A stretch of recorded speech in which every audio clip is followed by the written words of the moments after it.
ಇವತ್ತಿನ ಕಾಲ ಬಿಡಿ ಯಾರ್ಯಾರೋ ಸಾವಿರಾರು ಕೋಟಿ ಮಾಡ್ಕೊಂಡಿರ್ತಾರೆ, ಬರೀ ಲಕ್ಷಾಂತರ ಜನರ ಪ್ರೀತಿನ ಸಂಪಾದನೆ ಮಾಡಿರೋದು ಅಂಬರೀಷ್ ಅವರು. ಇವರನ್ನ ಅವ್ರ ಟೀಕೆ ಮಾಡೋದು ಎಷ್ಟು ಸರಿನೋ ತಪ್ಪೋ ನೀವುಗಳು ತೀರ್ಮಾನ ಮಾಡಿ, ಅದು ನಿಮ್ಗೆ ಬಿಟ್ಟಿದ್ದು.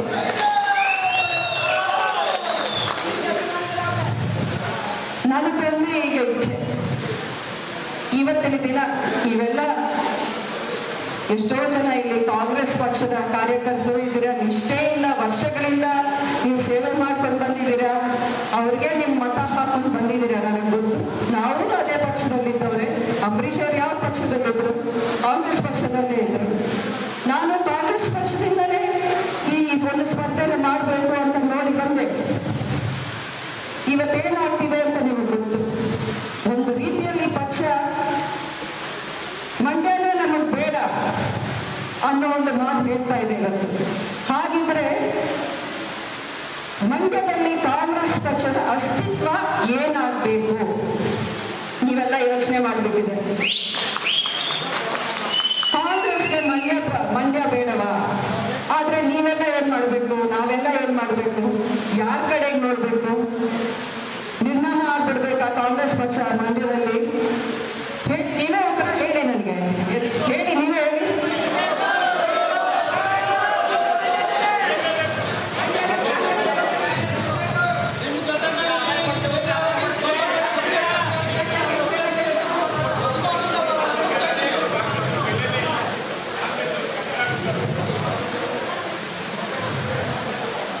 ನೋಡಿ, ಅಂಬರೀಷ್ ಅವರು ಬದುಕಿದ್ದಾಗ ಅವರು ಯಾವತ್ತೂ ಪಕ್ಷಾತೀತವಾಗಿ ಇದ್ರು. ಯಾವುದೇ ಒಂದು ಜಾತಿ ಭೇದ, ಜಾತಿ ರಾಜಕಾರಣ, ಬೇರೆ ತರದ ರಾಜಕಾರಣ, ದ್ವೇಷದ ರಾಜಕಾರಣ ಯಾವತ್ತೂ ಮಾಡಿಲ್ಲ. ಅವರೇ ನಮ್ಗೆ ಅದರಿಂದಾನೇ ನಾವು ಎಷ್ಟೋ ಪಾಠ ಕಲ್ತಿದ್ದು. ಅದೇ ಒಂದು ಮಾರ್ಗದರ್ಶನದಲ್ಲಿ ನಡೀಬೇಕು ಅನ್ನೋ ಆಸೆನೂ ನನಗಿದೆ. ನನಗೂ ಯಾರ್ಯಾರನ್ನ ಟೀಕೆ ಮಾಡೋದು, ನೀವೇನ್ ಮಾಡಿದ್ದೀರಾ, ನಿಮ್ ಕೊಡುಗೆ, ಇದೆಲ್ಲ ನಾನು ಕೇಳಕ್ ಹೋಗಲ್ಲ. ಯಾಕೆಂದ್ರೆ ಅಂತಿಮವಾಗಿ ತೀರ್ಮಾನ ಮಾಡಬೇಕಾಗಿರೋದು, ಆ ಒಂದು ಶಕ್ತಿ ಇರೋದು ಜನಕ್ಕೆ ಮಾತ್ರ. ಯಾರ ನಾಯಕರು ಏನೇ ಬಂದು ಹೇಳ್ಕೊಂಡು ಹೋಗ್ಲಿ, ಅಧಿಕಾರ ಇರೋದು ಮತ ಹಾಕುವಾಗ ನಿಮಗೆ, ಇನ್ಯಾರಿಗೂ ಅಲ್ಲ. ಆ ಶಕ್ತಿ ನೀವು ನಿಮ್ಮ ಅಂಬರೀಷ್ ಅಣ್ಣನ ಬಗ್ಗೆ ಏನ್ ಅನ್ಕೊಂಡಿದ್ದೀರಾ, ಯಾವ ತರದ ಪ್ರೀತಿ ವಿಶ್ವಾಸ ಇಟ್ಕೊಂಡಿದ್ದೀರಾ, ಈ ಚುನಾವಣೆಯಲ್ಲಿ ನೀವು ತೋರಿಸ್ಬೇಕಾಗಿದೆ. ಅಂಬರೀಷ್ ಅವರು ಏನು ಅಂತ ಬರೀ ರಾಜ್ಯಕ್ಕಲ್ಲ, ಇಂಡಿಯಾ ತೋರಿಸ್ಬೇಕಾಗಿದೆ. ನೀವು ಇಡೀ ದೇಶ ತೋರಿಸ್ಬೇಕಾಗಿದೆ. ಅಂಬರೀಷ್ ಅವರು ಯಾವತ್ತೂ ಹೇಳೋರು, Mandya will be number 1 in India ಅಂತ ಹೇಳೋರು. ಆ ಒಂದು ಕನಸು ನನಗೂ ಇದೆ. ಅವರು ಒಂದಷ್ಟು ಕನಸು ನೋಡ್ತಾ ಇದ್ರು. ಆ ಕನಸನ್ನ ಮುಂದುವರ್ಸ್ಕೊಂಡು ಹೋಗೋ ಒಂದು ಆಸೆ ನನಗೂ ಇದೆ. ಅವಕಾಶ ಸಿಕ್ಕಿದ್ರೆ ನಾನು ನಿಮ್ಗೆ ಸೇವೆ ಮಾಡಕ್ ಮುಂದಾಗ್ತೀನಿ. ಇವತ್ತಿನ ದಿನ ಪಕ್ಷ ಇಲ್ಲ, ಯಾರಿದ್ದಾರೆ ನನಗೆ, ಯಾರು ನನ್ನ ಜೊತೆ ನಿಂತ್ಕೊಳ್ತಾರೆ? ನನಗೆ ದೊಡ್ಡ ಕುಟುಂಬ ಇಲ್ಲ ನನ್ನ ಹಿಂದೆ, ನಾನೊಬ್ಬಳೇ, ನಾನು ನನ್ನ ಮಗ ಅಭಿಷೇಕ್ ಇದ್ದೀವಿ. ಈಗ ನನ್ನ ಜೊತೆಲಿ ಯಾರಿದ್ದಾರೆ?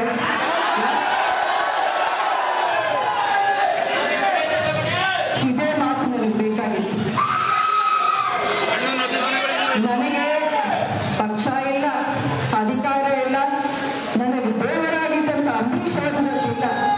ಆದ್ರೆ ಇವತ್ತಿನ ದಿನ ನಿಮ್ಮಲ್ಲಿ ಪ್ರತಿಯೊಬ್ಬರು ಅಂಬರೀಷ್ ಇದ್ರೆ ನನ್ನನ್ನು ಹೆಂಗ್ ಕಾಪಾಡ್ತಾ ಇದ್ರು, ಅದೇ ರೀತಿ ನೀವೆಲ್ಲ ನನ್ನನ್ನು ಕಾಪಾಡ್ಕೊಂಡು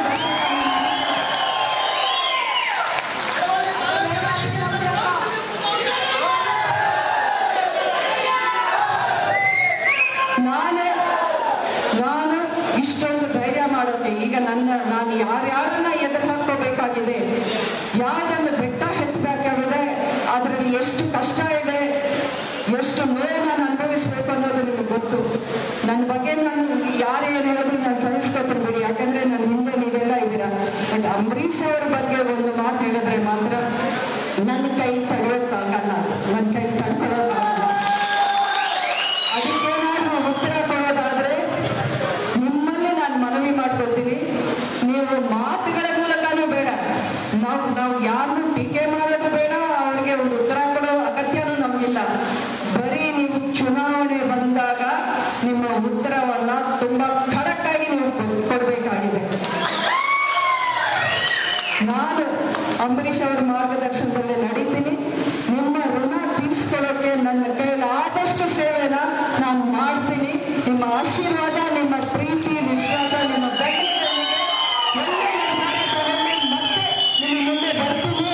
ಆವಾಗ ನಿಮ್ಮ ಮತವನ್ನು ನಾನು ಕೇಳ್ತೀನಿ. ನೀವೆಲ್ಲ ನನಗೆ ಆಶೀರ್ವಾದ ಮಾಡ್ತೀರ ಅನ್ನೋ ಭರವಸೆಯಿಂದ ನಾನು ನನ್ನ ಮಾತು ಮುಗಿಸ್ತೀನಿ. ಧನ್ಯವಾದ.